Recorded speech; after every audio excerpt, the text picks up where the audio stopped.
Welcome back to Real Estate and More, Special Edition 9/11.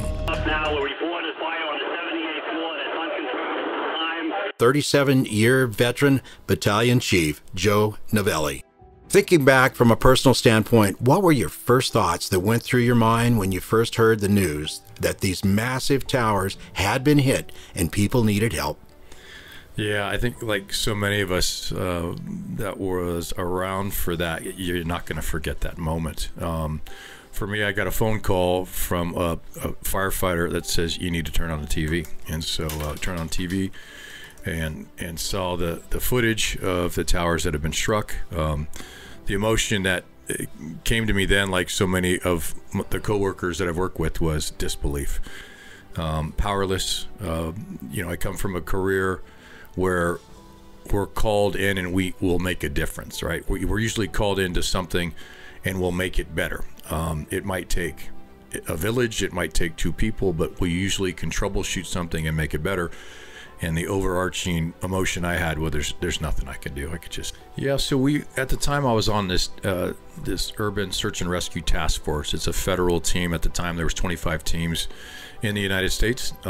They actually initiated that team to go out there, and those folks were designed to assist in any way they can, going through searching with small little cameras. They had the ability to cut the concrete and remove it and do anything they could to search for survivors initially, and then of course it turned into body recovery. But I did not go, but I had more than a few friends that went, and you can imagine their emotion while they were there, and they're still dealing with that now. I spoke with one of them prior to coming on to do this with you, and got his impression of the impact all these years later. And it's still a significant thing for him.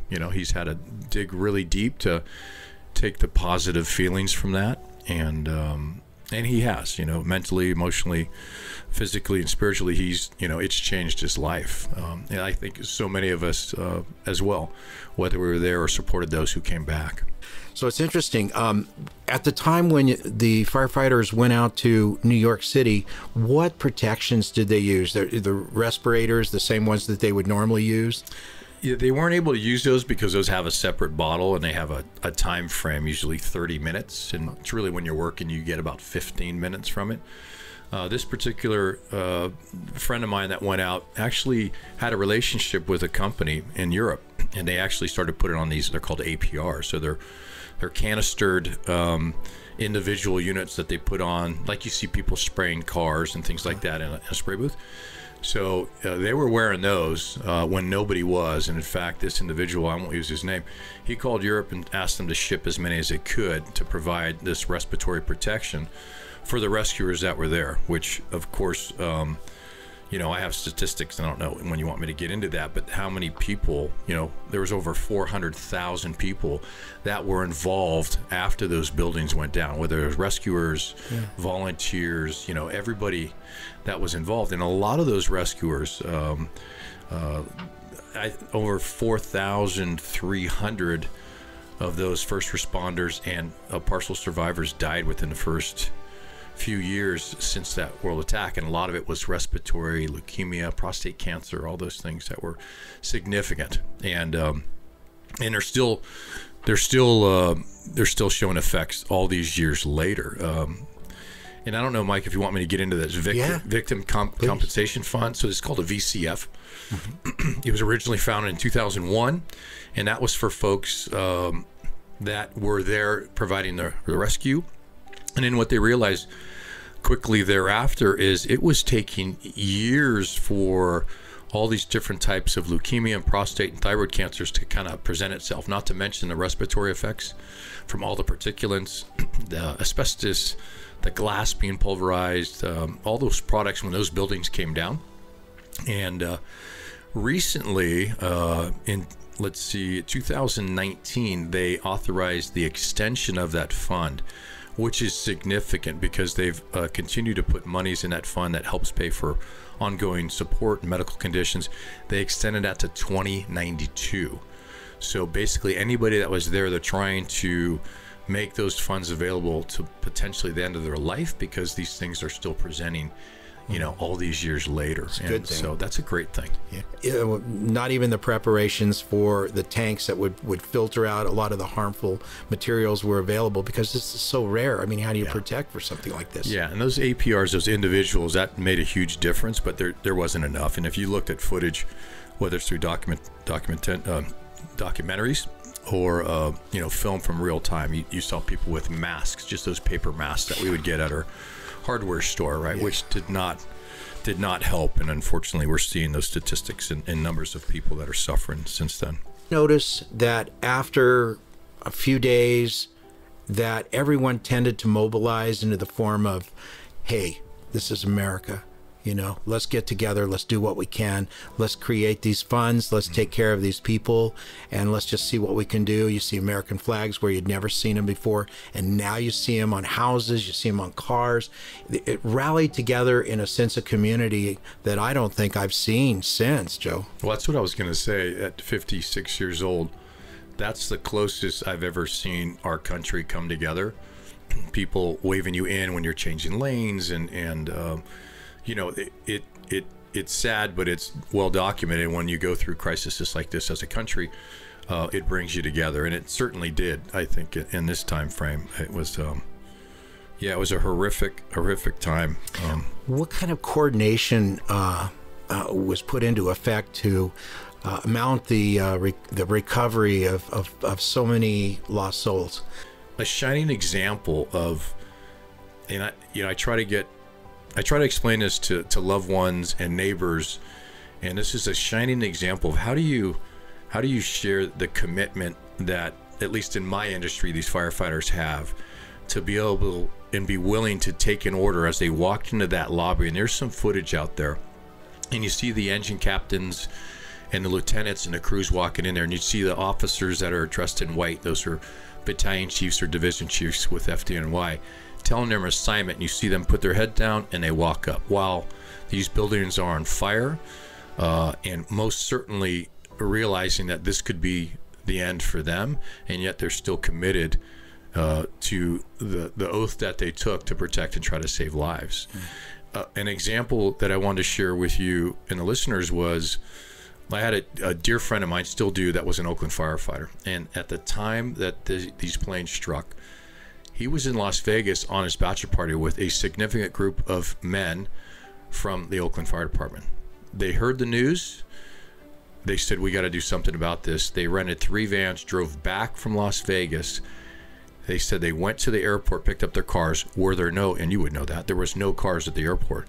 Went back to the firehouse and started to support each other any way they can, because, as I mentioned in the onset, when we get a call, and as many calls as I've responded to in 5 little zip codes in this significant world of ours, we typically make an impact. We're going to figure it out. If I can't figure it out, I'm going to seek others, and if others can't figure it out, I'm going to key this most powerful piece of equipment called a radio, and I key that mic, and I'm going to call in other people that are going to help me solve this issue. This was different. We had no control, and that's very unusual for the fire service to be a world away, it seemed like, being on the West Coast, and realize we can't do anything about that at this point in time. And that was difficult. Even though they went back to the stations, they supported each other, they cared about each other, they supported each other's families. And then later, you know, if we get into it, lots of West Coast firefighters, along as many as firefighters around the country, literally drove and flew in New York just to sit in churches with all those in-service online death funerals for FDNY. Appreciation. Isn't that amazing? It's amazing. Sense of community. That's Super. it. Yeah. I just think about that, and I think who really supports communities the way that the dedicated people of the fire and rescue do. There are not too many, you know, police officers, firefighters, people, you know, such as you, and I got to say, you know, I hand it to you. But it was just a daunting thing, and the loss of control. It's like, okay, it's a loss of control, and that's something that nobody likes to have, Joe. And the aftermath, you know, it created a lot of questions on what we can do better, and what was created was additional funding, or additional funding for for hospitals, for police, for fire, for better communications, for us to be able to cross-reference and talk to each other in a more appropriate fashion, not have police on one channel and us on another. So a lot of that funding took place and found its way to Homeland Security when they actually formulated that, to airports, things that make an impact in our lives on a daily basis. And so I think that was something that came out of that when they funded that. Yeah, so I think that was the big thing. I want to thank you so much, Chief Novelli, for setting time to do this, and hopefully this will do some good once it airs on September 9th. Yeah, thank you, Michael. Thank you for letting me share some of this with your audience. Appreciate that. Thank you, sir.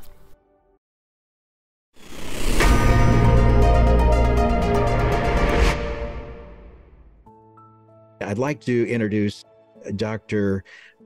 Roger Martin. I've known him for many years. He's always been a very kind and generous person, and someone that you would like as your best friend. He's been in the ministry for 47 years. His viewpoints are very valuable in my mind. And first of all, one of the things that I'd like to have him talk about is all the church does to support the community before we get into the 9/11 event. Dr. Martin, welcome. Well, thank you, Captain. It's great to be with you. And the church is a vital part of the community, and there's so many aspects of the church that can be helpful. And there's so many aspects of the church, Captain, that are important to the community. And there's the counseling aspect, where so many people go through difficulties of life, and so the church offers so many different services like marriage counseling and grief counseling, and addiction counseling and things like that, as well as educational services for preschool and daycares and sometimes day schools. And so the church is a vital part of the community. And over the years, I found that people come looking for help. They come with different needs, and the church is there to help. That's the bottom line. Absolutely. Now, launching into the 9/11 event, do you actually recall the exact moment you heard the Twin Towers had been attacked and were gone? Many of us were heavy-hearted and very dumbstruck. Well, absolutely. The events of that day took place here on the West Coast early in the morning. So we got a phone call early in the morning telling us to turn on the TV, and we sat there for hours in shock, watching these events unfold. And I remember asking the question later that day to myself as I went to the church: how do you encourage people in a time like this? And how do we give hope in a time of national tragedy? And those were some thoughts that were on my mind. But, with all Americans, we sat there just really in shock and in stunned silence as we watched that morning unfold before our very eyes. Yeah, and did you reach out to other ministers in the area to try to put together more of a community to help all of the citizens? I know communications were kind of tough at the time. Yes, you're right. We absolutely did. In those days in the San Ramon Valley, we had a pastor's fellowship that would meet a couple times a month for encouragement and prayer together. And in talking with our pastors, we put together the following Sunday night a time for all churches to come together and just be together, encourage one another, and pray together. And what a comfort that was for everybody. And it was a wonderful, I just call it a coming together in the community through the aspects of our church community. And for the longest time, I've heard that the doors to the church were just left open for people to come in, to pray, to do what they do to try to get a handle on what has happened. Absolutely. We open the doors of the church for people just to stop spontaneously by and be together to pray. And, in times like that, there's a great need for people to just come together and comfort one another and to process, what we've all been through. Yeah, that was an important time. instead of just sitting and listening to the media for 24 hours a day that would perpetuate that down mood that everyone was in anyway. If you sat there and just watched that media, boy, I tell you, it would take you down. I actually turned it off in my case. I would watch it for a couple minutes and just to see if there was anything new, then I would turn it off and then try to get back on the positive side of things. You know, one of the good things about the church, and there's many, whether or not it's this church, that church, or whatever, when you believe in something greater than humanity, when you have that belief, it's an extremely helpful something to have in your emotional bag of tricks. And I know the church did a wonderful job with youth. What were the youth? How did you handle that with the school that you had with our younger youth at the time? Yes, you know, we had a daycare preschool. Part of our process was to protect the children in a time like that from emotional distress. And so we just tried to be there for them and encourage them. But in the later years, during the youth, it was a great time to help them process and mature and grow in their own personal faith. And in times like that, you know, everybody is asking questions, and especially youth as well. Like, these kind of events certainly cause all of us to ask the hard questions of life. And it's just great to be there for people in times like that. Well, I know you certainly were. You know, I think about that, and I think about with children and how you do want to protect them because they can't quite grasp as much as an adult can, and they see mom and dad and somber in mood and attitude. It's much better to be able to somehow mitigate that, and the church definitely has done that. And I really feel grateful looking back over that period of time with our kids. And do you believe as a nation that we've learned anything from this heinous event that occurred so many years ago, like what, 22 years ago? Have we learned anything, both either as a nation or as people? Well, I would certainly hope so, Captain. You know, 22 years later, we sit here as a nation, and we're so divided in so many different aspects. But as we look back on this event, it was just the opposite. It was an event that brought us together. It was an event that hearts were in one accord, stressed out over what had taken place. And we had so many questions and so many emotions that were going through our lives. And these are tough events, but they are times when we can learn about where we're at in life. We can learn about the reality of evil that exists in our world, and it certainly does, and it affects our lives in so many ways. We can learn that we need each other. Even in our times of disagreements, there's a need that we come together and we overlook those disagreements and just accept one another for who we are. On September 10th, 2001, my co-pilot and I at Brand X Airlines began our normal scheduled airline trip. I was to learn later that morning that Andrew had his own set of personal problems. His wife's pregnant. He received a deployment notice for the Guard to fly F-16s in Afghanistan, and he got a layoff notice from Brand X Airlines. About 3 weeks ago, Andrew reached out and we were able to meet and reacquaint. Andrew will now tell his story. So reporting for work on September 10th, tell us everything. Just started with Brand X Airlines. I was just about ready to come off probation, actually, about a month, and flew with Michael. And we started a normal trip, a normal day, 4-day trip with nice layovers, and looked to be like a nice morning to fly, beautiful weather all throughout the country. It was going to be a good time.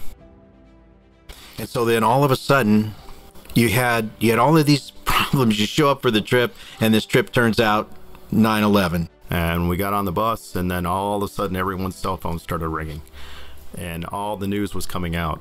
And I remember when we got to the airport itself, it was just mass chaos. People running outside of the airport. The police were coming and shutting down a lot of the entrance to the airports. We took the bus with various crews, including our crew, our flight attendants, to the airport. And if the memory serves me right, it seems like they had some soldiers out in front there because we were so close to NORAD. Yeah, I remember, military starting to mobilize, sirens everywhere. And we were, 1,700 miles away probably from the impacts. Unbelievable. So it was like no one knew what was really happening other than airplanes had hit the tower. And so we went back and reclaimed our hotel rooms, which was a really good thing. That was your idea, actually. Occasionally have one or two good ones, but I remember we went back to make sure that we had a place to stay, because once we shut down the entire airline system, we knew right away it wasn't going to start up for several days. There's just no way that could happen with airplanes going on their own specific rotation, pilots on their own specific rotation, currency requirements, as well as flight attendants on their own. But I remember back to the hotel, we got our rooms back, and they wanted us to go to this one particular room. Yes. And we had American crews, United crews, Delta crews. We had everybody there in that one room. It was a large room. And being that everyone knew that it was not going to be flying for days, they had... I remember refreshments, apples, bananas. Yeah, and pool tables, and everybody was kind of socializing, but there was no joy to it whatsoever. No. It was nothing but somber, and everybody was talking. It was our community at the time. It was the community that we had. Well, and I think in addition, the true impact had come then. Then a plane had hit the Pentagon, a plane had crashed in Pennsylvania. The real news was coming out. And we're all in this room, this one large room in the Colorado Springs Hotel, with all of these air crews, everybody with a somber mood, and a Brand Z airline flight attendant. In the middle of this group, she broke out singing a song, Me and Bobby McGee. And she did such a great job of it, but everyone was so preoccupied with what was on their minds that it was just the strangest experience ever. She did a great job at singing it, but I think everyone was just so stunned that so dumbfounded, we didn't know how to react to somebody doing something normal. I think the biggest thing was the unknown. I mean, people didn't know the scope of it. Was there a 912 or a 913 planned? I remember paranoia, people picking up their kids from school, things shutting down immediately, movie theaters. It was just a time that Americans, I don't think, have ever felt in their history. I mean, Pearl Harbor, when it happened in Hawaii, was thousands of miles away, and it was via radio. Now people are watching this live, building collapsing, people jumping out of windows. An airplane fire, a crash into the Pentagon, fires in Pennsylvania. I think it was just the unknown that probably drove most of Americans to go, hey, it's time to hunker down and get home, get with your family, and, look at what's important to you. But we couldn't do that. We couldn't leave that property whatsoever. There were no cars available, certainly no flights, because they were all on the ground, and the air was so quiet. It was silent. That was the eeriest thing. No contrails, no jet noise, and especially near Colorado Springs, which is a large Air Force base there, and things, normally air traffic, and that was completely shut down. Yeah, I imagine it was like 5 days before we were able to do something with it.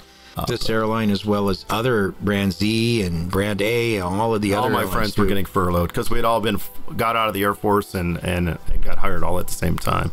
I went through that when I originally started at my first airline, and it was no fun. But I focused on something else. It sounds like you did too. Exactly, and I took your advice because you had told me, like, this is going to be the best thing that's ever happened to you in my life, and I looked at you and I said, I don't think so, but. It took a couple years, but once I realized what life was about and the important things, it actually worked out well in my favor. Got the opportunity to grow up with my children. I have. Yeah, it actually worked out better. Just like you told me, you're going to get a whole new life, which I did. And so when Brand X went to call me back, I really had to think about possibly going back. For me and my family, we focused on the long-term goals. Eventually I knew I would get a job back at Brand X, once things turned around. The other time is it allowed me to start interacting much more with my family, with my brothers and sisters. allowed me to kind of get involved a lot with the family business and some of my dad's real estate ventures. And it was really good. I was able to reconnect, and it kind of set my values. Like I tell people that I have, and for example, for today, one of the pilots I was flying with was complaining. I'm like, you know what, dude? My worst day at Brand X Airlines is better than my best day in Afghanistan. For the country as a fighter pilot, and thank you for reaching out a few weeks back and reacquainting after all of this. And this has just been a wonderful, wonderful time. And your legacy. So when this COVID furlough happened, or was going to happen, I passed your knowledge on to my friends, and every one of them thanked me. So your legacy continues. I don't know if it's my legacy, a good thought that helps people. That's really what we can take forward from 9/11, is that we all came together as a country. It is. Yeah. We were American flags where we never had them before. People that come together, people helping each other, people wanting to do something, as far as just sit in a corner and complain. We ask ourselves, where were you that day when the earth stopped turning? Fear, anxiety, high emotions, and sadness. This event produced the highest amount of these undesirables I can personally recall. Then all of a sudden, there was overwhelming pride in our nation, solidity in our people. Webster's Dictionary of Community is a feeling of fellowship with others as a result of sharing common attitudes, interests, and goals. That was it. It is clear to me that our community plays a tremendous role in dealing with events such as 9/11. It is also clear that we need people in our lives, people of like interests and goals that care about one another. Hope and love, being humble and kind, and all working together in a sense of community is the wonderful takeaway from this horrendous event of September 11th, 2001. I will endeavor, personally, to search out these people with these desirable qualities to include in my life. Thank you for listening today to Real Estate and More, Special Edition 9/11. Until next Saturday morning at 9, when our show will again speak about real estate in the Bay Area. It is our hope your week is wonderful and full of joy. Good morning.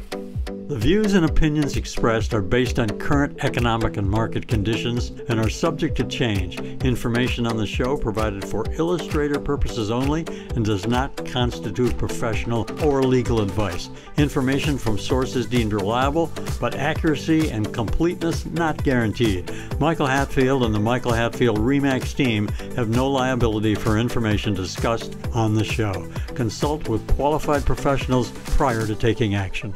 We at the Michael Hatfield RE/MAX team enjoy representing our valued clients. If you or someone you know is interested in buying or selling and wishes to schedule a complimentary appointment with the Michael Hatfield RE/MAX team, call us at 925-322-7775. That's 925-322-7775.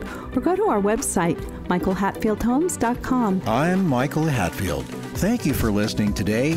Join us next Saturday at 9 a.m. for the next Real Estate and More, when we again sharpen our focus on how's the market. Join us next Saturday morning at 9 and have a wonderful week. Best wishes and blessings to you.